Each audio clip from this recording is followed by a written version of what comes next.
a to ba sa ni to ba ka hoi sen doin kan sei te ang ko khana hian roi thei chi la film in te rual kan in manga kan sei non le ten ko khana hian roi thei chi la film in te rual kan in manga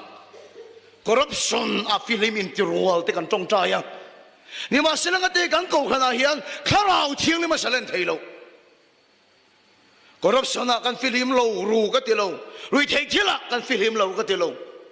ni ma sela chung a film ni si ko khana in mang te hi ngai dam theilo kan nga lu tu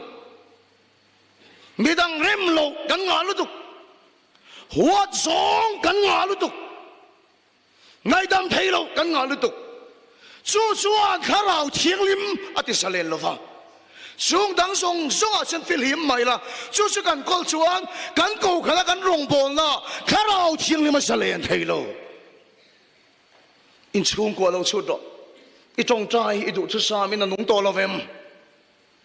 pasien thil ti then tak taki pot chuak so to lo win de khem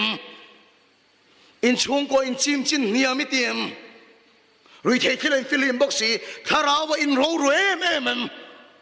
pasien thun dap che ro se kharawa in sak lo ro em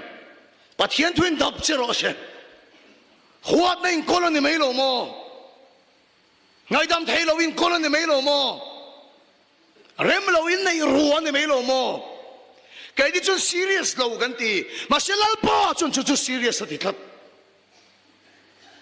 cái nin te kan ti lal pan lian ti si hi nei ni